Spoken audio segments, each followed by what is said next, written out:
एक गरीब आदमी बद्दू रात के वक्त वो कहीं बेचारा सुबह से चला था, मदीने पहुंचते उसे रात हो गई। उसने डरते हुए ना खैमा बार लगा लिया। जहां रात हुई ना, आधी रात हो गई, 1-2 बजे समझ ले पहुंचा मदीने, तो उसने बाहर ने खैमा लगा लिया। बीवी उसकी उम्मीद से थी, बच्चे की विलादत का वक्त करीब आ गया, बीमार हो गई, उसने खैमा लगाया। बीवी अंदर है, हजरत उमर फारूक गश्त पे थे रात को, साथ एक गुलाम था। हजरत उमर फारूक रज़ी अल्लाह ताला अन्हु कहने लगे वो आग जल रही है थोड़ी सी, पता करो कौन है। तो आपका गुलाम पता करने गया तो बद्दू ने डांट दिया, कहने लगे जाओ तुम्हें क्यों बताऊं। हजरत उमर खुद गए, कहने लगे मुसाफिर भाई बता तो सही। कहने लगा जी छोड़े, मैं आपको क्यों बताऊं, मैं कौन हूं, कैसे आया हूं। फरमाया खैमे के अंदर से कराहने की आवाज आती, कोई दर्द से चीख रहा है, बता हमें बात क्या है। कहने लगा जी मैं फलां बस्ती फलां इलाके का एक गरीब हूँ, अमीरुल मोमिनीन उमर फारूक से मिलने आया हूँ और रात हो गई है तो यहाँ खैमा लगाया है, सुबह मैं उनसे मिल के चला जाऊंगा। तो रात को तकलीफ देना पसंद नहीं किया, तो मेरी बीवी उम्मीद से थी, अब बच्चे की विलादत का वक्त करीब है, पास कोई नहीं। हजरत उमर कहने लगे तू ठहर, मैं अभी आया। चेहरे पे नकाब है, उसे बताया नहीं मैं ही अमीरुल मोमिनीन। उमर दौड़े गए, अपनी जौजा से कहने लगे अगर तुझे बहुत बड़ा अजर मिल रहा हो तो हासिल करेगी। क्या करूंगी, तो कहने लगे चल फिर मेरे साथ, बहुत बड़ा अजर है। एक दोस्त के यहाँ विलादत का वक्त है, जरूरत की चीजें साथ ले लो। उस औरत ने थोड़े दाने ले लिए, घी ले लिया। हजरत उमर से कहने लगी लकड़ियां इकट्ठी कर ले। अमीरुल मोमिनीन, काउंसलर की बात नहीं बता रहा आपको, मैं आपको एमपीए की बात नहीं बता रहा, एमएनए की बात नहीं बता रहा, जो 10 गांव को मिला के चेयरमैन बना उसकी बात नहीं बता रहा, उसकी बात बता रहा हूं जो 22 लाख मुरब्बा मील का हुक्मरान है। उसकी बात बता रहा हूं जो गली से गुजरे तो शैतान रास्ता ही बदल जाता है। उसकी बात बता रहा हूं जिसके बारे में मेरे मुस्तफा करीम सल्लल्लाहु ताला अलैहि वसल्लम ने फरमाया मेरा उम्र तो वो है कि 950 साल हजरत जिब्रील भी इसकी शान बयान करे तो अजमत खत्म नहीं होती। इतना बड़ा शख्स। हजरत उमर ने लकड़ियां इकट्ठी की, ईंटों का रोड़े लेके चूल्हा बनाया, पहुंच गए।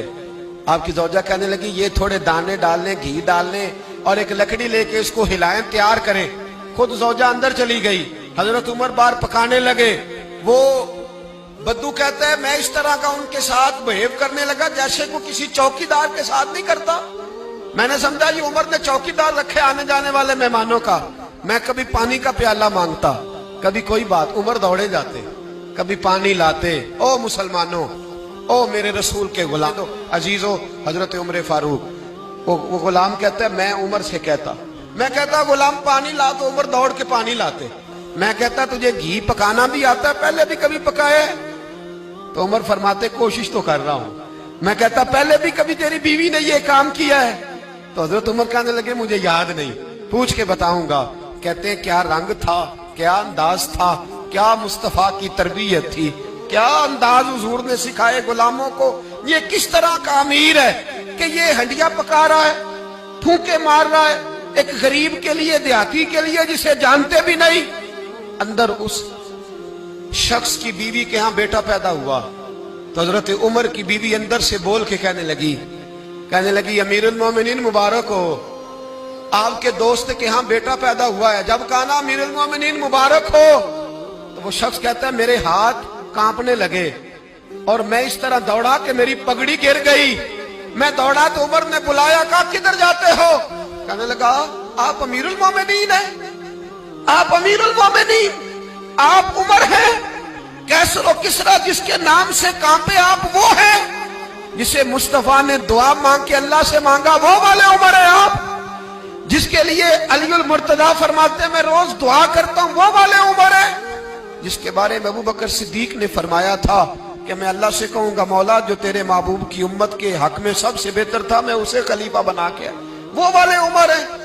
उमर अमीरुल मोमिनीन की बीवी वो तो खातून अव्वल होती है, वो तो मलका होती है, और तेरी बीवी दाई बनकर एक गरीब के बच्चे के पास बैठी रही विलादत के वक्त।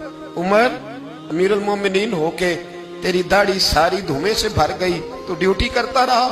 तो सैयदना उमर रो पड़े और उस बद्दू को सीने से लगा के कहने लगे तुझे पता नहीं तू कहां आया है, اس شہر کا پتہ ہے؟ اس نے کہا حضور کہاں ہے؟ فرمایا یہ میرے نبی کا مدینہ ہے، یہ مصطفیٰ کا مدینہ ہے، یہاں امیروں کا استقبال نہیں ہوتا، یہاں غریبوں کے استقبال ہوتے۔ یہاں حضور نے اس اسٹیٹ پہ میرے رسول پاک نے وہ والا رنگ دیا ہے کہ اب غریب سر اٹھا کے جینے لگے ہیں، اب مزدوروں کو عزتیں ملنے لگی ہیں، اب یتیموں نے سر اٹھا لیا ہے،